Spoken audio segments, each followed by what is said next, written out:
Hello everyone, welcome to Siddhi Haryana 75 day MCQ challenge में आपका स्वागत है। आपको जैसा कि पता है, जो आपकी डेट 21 तारीख थी वो आपकी एक्सटेंड हो चुकी है 25 दिसंबर तक।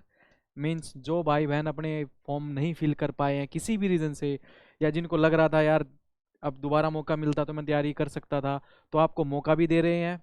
60 दिन है आपके पास, 60+ डेज हैं।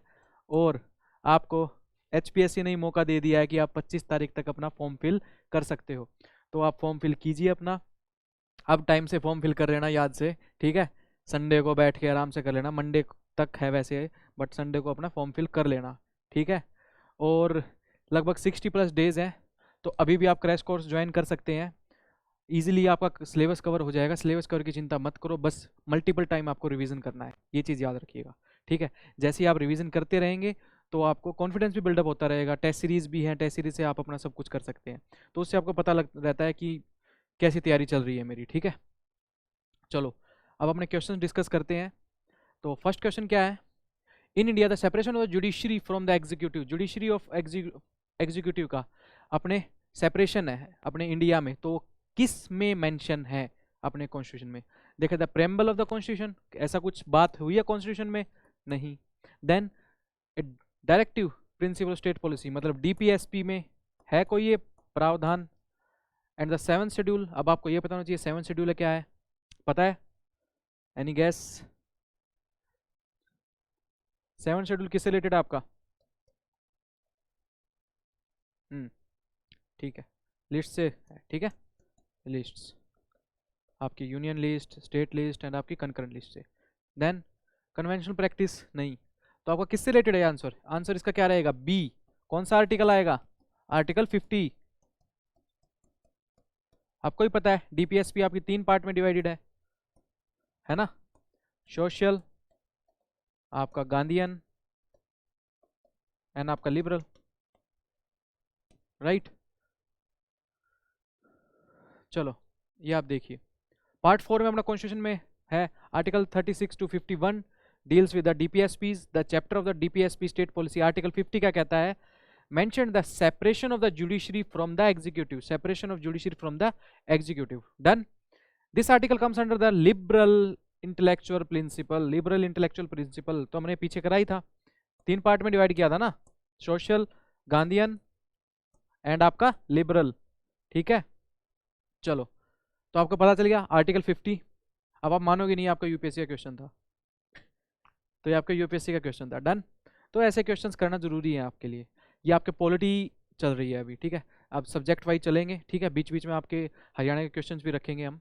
Done. Next, with reference to the provision containing the in part 4, ठीक है। पार्ट 4 किससे रिलेटेड आपका? डीपीएसपी से। पार्ट 3 आपका fundamental rights and part 4A fundamental duties. अब डीपीएसपी आपकी कहां से ली गई है बताओ? डीपीएसपी आपकी कहां से ली गई है? आयरिश कॉन्स्टिट्यूशन से ली गई है, ये आपको पता होना चाहिए। आ सकता है मैच द फॉलोइंग में, मैच द फॉलोइंग में ये क्वेश्चंस आ सकते हैं। आपके फंडामेंटल राइट्स, डीपीएसपी और आपका फंडामेंटल ड्यूटीज, तो ये इनका आपको पता होना चाहिए आपकी ली कहां से गई है। फंडामेंटल राइट्स आपकी कहां से ली गई है? यूएस कॉन्स्टिट्यूशन से, ये आपके आयरिश से। और फंडामेंटल ड्यूटीज आपके यूएसएसआर, जो कि अब रशिया है। डन। तो ये आपका मैच द फॉलोइंग में आ सकता है, तो आप इनको राइट डाउन कर लो, ठीक है। इससे आपके और भी क्वेश्चन सोल्व हो रहे हैं। नेक्स्ट, फोर्थ कॉन्स्टिट्यूशन के बारे में चल रहा है, चलो भटकना नहीं है अब क्वेश्चन से। चलो, और the which of the following statement is are correct, correct statement पूछी गई है इसमें से।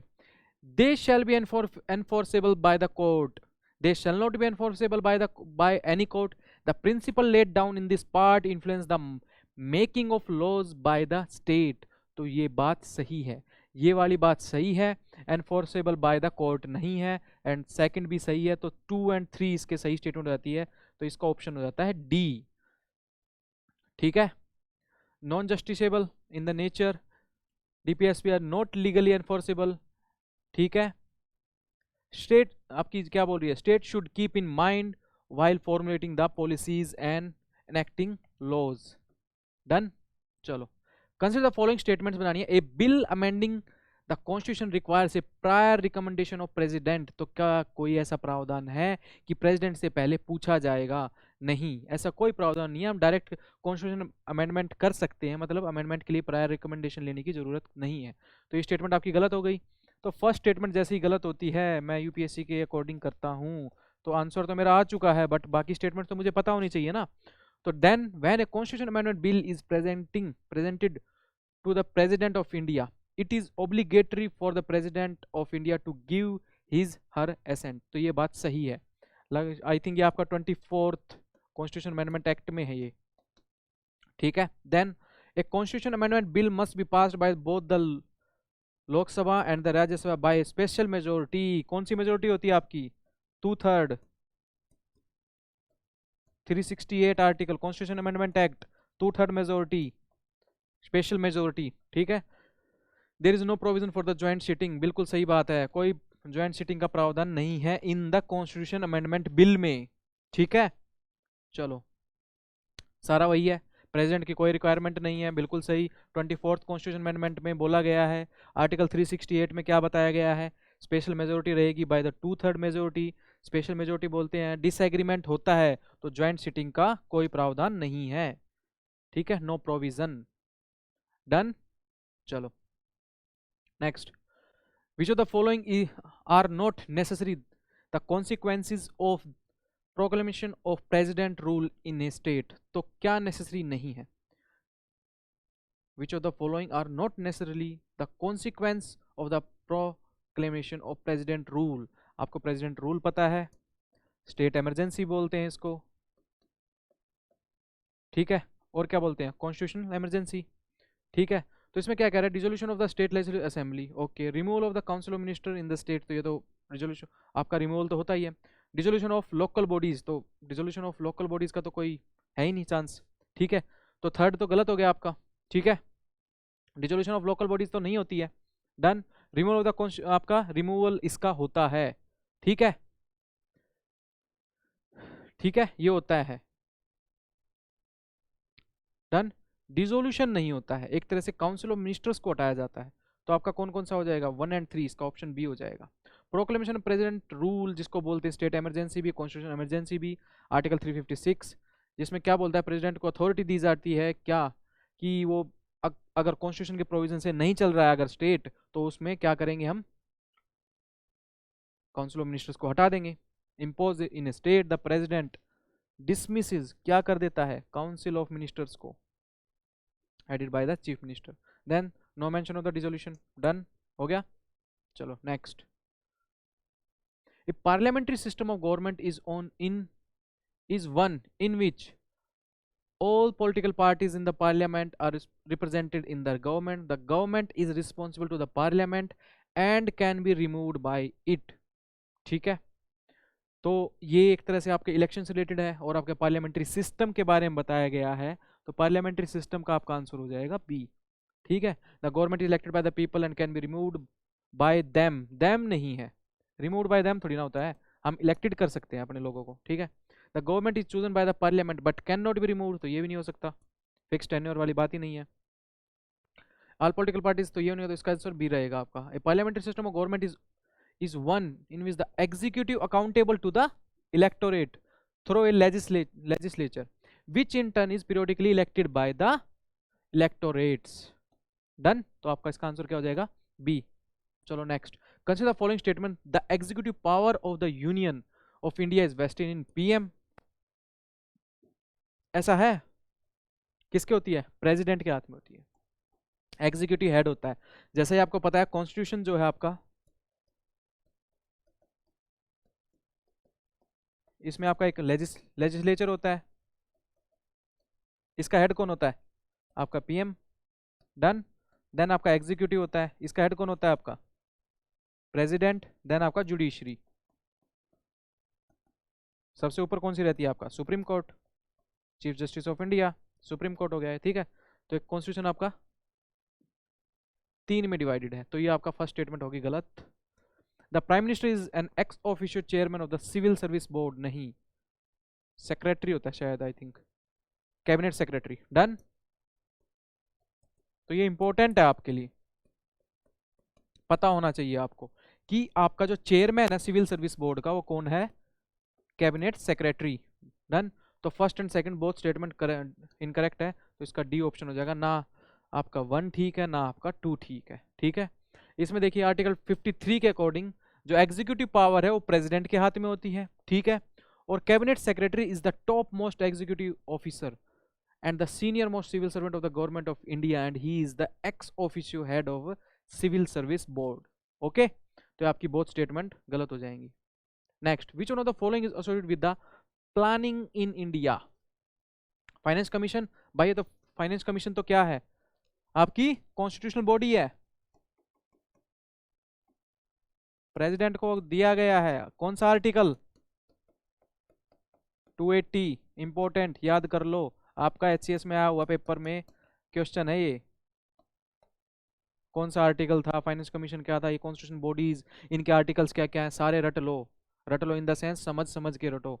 ठीक है, पॉलिटिकल क्लास अब स्टार्ट होने वाली है आपकी, क्रैश कोर्स में अच्छे से करो उनको, रिवीजन बार बार करो, बस ये चीज़ याद रखो, रिवीजन जितनी बार करोगे उतना ही आपको समझ आता जाएगा चीज़ों के बारे में। ठीक है, देन एनडीसी है, तो देखो फर्स्ट तो गलत हो गया, फर्स्ट जैसे ही गलत होगा यूपीएससी, यूपीएससी कहता है एलिमिनेट करो, एलिमिनेट करते ही आपका ऑप्शन आ जाएगा सी। तो जैसे ऑप्शन सी आया, ये तो आपकी मिनिस्ट्रीज है, मिनिस्ट्रीज का तो क्या रोल है इसमें, कोई रोल नहीं है, क्योंकि in the following associate with the planning के साथ में जो एसोसिएट है वो कौन कौन है, आपकी पार्लियामेंट है और एनडीसी है। डन, तो आपका क्या ऑप्शन हो जाएगा इसका, सी। चलो क्या बोला गया इसमें, it constituted by the president under article 280, बिल्कुल सही है। At the national level which ministry is nodal agency to ensure the effective implementation of the scheduled tribes? तो कौन संभालेगा scheduled tribes को, मिनिस्ट्री ऑफ ट्राइबल अफेयर्स। आप मानोगे नहीं, आपका यूपीएससी का क्वेश्चन है, यूपीएससी का क्वेश्चन है आपका, इतना इजीली आपका हो जाएगा। And the other traditional forest dwellers recognition of the forest right act 2006। देखो इससे कन्फ्यूजन हो सकता है एग्जाम में प्रेशर के टाइम कि इन्वायरमेंट मिनिस्ट्री भी हो सकती है यार, पंचायती राज भी हो सकता है, रूरल डेवलपमेंट भी हो सकता है, बट इतना दिमाग लगाने की जरूरत नहीं है, यूपीएससी आपसे इतना दिमाग नहीं लगवा रहा है। हाँ, जिसने कुछ ज़्यादा ही पढ़ाई कर रखी है, ज़्यादा ही लेवल पे पीएचडी कर रखी है, तो वो भाई लगाएगा दिमाग, वो यही सोचेगा ओहो फॉरेस्ट के बारे में, फॉरेस्ट के बारे में आ गया तो इन्वायरमेंट मिनिस्ट्री, अच्छा और क्या आ गया, शेड्यूल एरिया के बारे में आ गया तो शायद पंचायती राज में भी हो सकता है, रूरल एरिया भी हो सकता है, रूरल डेवलपमेंट भी हो सकता है, ट्राइबल की बात आ रही है तो ट्राइबल भी हो सकता है। तो ज़्यादा दिमाग लगाने की जरूरत नहीं थी इसमें। Schedule tribal and other traditional आपकी फॉरेस्ट ड्वेलर्स हैं, उसका कौन सी मिनिस्ट्री आपकी, tribal affair, answer D. Next, attorney general के बारे में पूछा गया है, take part in the proceeding of the Lok Sabha, बिल्कुल सही, कर सकते हैं, प्रोसीडिंग में बैठ सकते हैं। उनको क्या है, बैठ, आपके जो मिनिस्टर्स होते हैं वो भी बैठ सकते हैं, अगर राज्यसभा में तो लोकसभा में जाके बैठ सकते हैं। ठीक है, बट जो ये है अटॉर्नी जनरल है ये भी बैठ सकते हैं, पर इनके पास वोटिंग राइट नहीं है क्योंकि वो उसके मेंबर नहीं है। ठीक है, हाँ बोल भी सकते हैं। ठीक है, take part, be a member of committee in Lok Sabha, no, because क्यों, क्योंकि वो मेंबर नहीं है वहाँ के। ठीक है, मेंबर मेंबर नहीं है वो। स्पीक इन लोकसभा, बिल्कुल सही है, 1 और 3 सही है आपके। Done, vote in Lok Sabha, no. अच्छा डी है ऑप्शन, मैं सोचा ऊपर मेरे को डी नहीं दिखा था, तो इसका ऑप्शन क्या हो गया, डी। मैं सोचा 1 और 2 कैसे हो गया, क्योंकि जब मेंबर ही नहीं हो सकता तो किसी भी कमेटी का कैसे मेंबर बन सकता है लोकसभा में, तो इसका ऑप्शन क्या हो जाएगा, D. Local self government can be best explained as an exercise in, बताओ, federalism, democratic decentralisation, administrative delegation, no, direct democracy, no. Federalism किससे रिलेटेड होता है, फेडरलिज्म, फेडरलिज्म किससे रिलेटेड आपका, सेंटर एंड स्टेट। और आपको भी पता है क्या, 1992 के बाद हमारी कौन सी गवर्नमेंट बन गई है, 3 टायर गवर्नमेंट। पूरे वर्ल्ड में इंडिया ही 3 टायर गवर्नमेंट है एक तरह से, जिसमें लोकल गवर्नमेंट भी है। आफ्टर 1992 किस अमेंडमेंट के बाद, 73rd एंड 74th अमेंडमेंट के बाद अब हमारी 3 टायर गवर्नमेंट है, उससे पहले हमारी 2 टायर गवर्नमेंट थी। तो इसका मतलब क्या है कि फेडरलिज्म तो हमारा सेंटर स्टेट से रिलेटेड हो गया, तो ये बात गलत है। तो कौन सा बच गया आपका, ऑप्शन बच गया बी, क्या रहेगा, democratic decentralisation, democratic decentralisation. Okay, चलो next. The fundamental object of the panchayati raj system. देखो पंचायती राज सिस्टम ना स्पेशली आपके ना एग्जाम में के जो सिलेबस है उसमें मेंशन है, ठीक है, तो सिलेबस देख के हमेशा कराया करो। अब देखो नेशनल मूवमेंट्स किसका टॉपिक है? हिस्ट्री का। लिखने को तो डायरेक्ट लिख सकता था, सिलेबस में डायरेक्ट लिख सकते था एचपीएससी बोर्ड कि आप डायरेक्ट एंशियंट हिस्ट्री करो, मेडिवल हिस्ट्री करो और आपकी मॉडर्न हिस्ट्री करो, but why it is mention national movements? तो समझ लो 1905 से आगे वाला तो आपका बहुत बहुत इंपॉर्टेंट है, समझ गए? 1885 ले लो, चलो ठीक है। चलो आपका क्या बोल रहा है? Panchayati raj system is to ensure which of among the following people participation in the development, है ऐसा कुछ? बिल्कुल हो सकता है। पॉलिटिकल अकाउंटेबिलिटी, ऐसा कुछ है? पॉलिटिकल अकाउंटेबिलिटी का कोई मेंशन ही नहीं है। डेमोक्रेटिक डिसेंट्रलाइजेशन ये है। फाइनेंशियल मोबिलाइजेशन, ऐसी कोई बात है? पता नहीं, चलो देखते हैं इसका। सेकंड नहीं हो सकता, हटाओ सेकंड। यूपीएससी एलिमिनेशन, तो 1 और 3 सी ऑप्शन हो गया इसका। तो फाइनेंशियल मोबिलाइजेशन की कोई बात नहीं है। पीआरआई में आपका पीपल पार्टिसिपेशन है और आपका क्या है? डेमोक्रेटिक डिसेंट्रलाइजेशन, ठीक है। The main idea behind panchayati raj क्या है? Democratic decentralisation, okay. And the people participation किसका? पंचायती राज सिस्टम का। डन। चलो तो ये आपके इंपॉर्टेंट आज हमने शायद 10 से 12 क्वेश्चंस किए हैं जो बहुत इंपॉर्टेंट है आपके। ये सारे क्वेश्चंस यूपीएससी के हैं, तो अब 100% चांसेस है। अभी आप ये कहेंगे कि सर आप यूपीएससी क्वेश्चन क्यों करा रहे हो? क्योंकि जो एचसीएस है वो आपका यूपीएससी का पैटर्न फॉलो करता है। तो ये चीज याद रखो, जब एचसीएस आपका यूपीएससी का पैटर्न फॉलो कर रहा है, एचसीएस आपका यूपीएससी का पैटर्न फॉलो कर रहा है, तो आपको ये पता होना चाहिए कि जो यूपीएससी के जो पेपर हैं, यूपीएससी के जो क्वेश्चंस हैं, वो करने भी हमारे लिए इंपॉर्टेंट हैं, ठीक है। तो ऐसा ही हम अज्यूम कर रहे हैं कि एचसीएस का शायद इस टाइप का क्वेश्चन आने के चांसेस हैं। तो एलिमिनेशन भी हम यूपीएससी के अकॉर्डिंग करेंगे, डन। और क्वेश्चंस भी हम यूपीएससी के अकॉर्डिंग करेंगे, और हम सिलेबस कवर भी आपका यूपीएससी के अकॉर्डिंग ही करा रहे हैं। तो अपना एनरोल कर लो जल्दी से जल्दी, अभी भी टाइम है। मैं वही बार बार बोल रहा हूँ, 60 डेज है आपके पास, अभी भी आपके पास 60 डेज हैं, समझ रहे हो? 60 डेज बहुत होते हैं प्रीलिम्स के लिए। अभी आपका हो गया, कभी मैं और एग्जाम्स की तैयारी कर लूँ क्या, मतलब मेंस की और इंटरव्यू की? नहीं, अभी आप प्रीलिम्स के लिए 60 डेज मोर देन एनफ है। तो पर्टिकुलर सब्जेक्ट्स की आप तैयारी करते चलोगे तो एट द एंड आपके पास रिवीजन बचेगा, ठीक है। और इन वीडियोस को देखो, अपने अकॉर्डिंग नोट्स बनाओ, कौन कौन सा इंपॉर्टेंट लग रहा है एनरिच करते रहो अपने को, ठीक है। Thank you and have a nice day and all the best.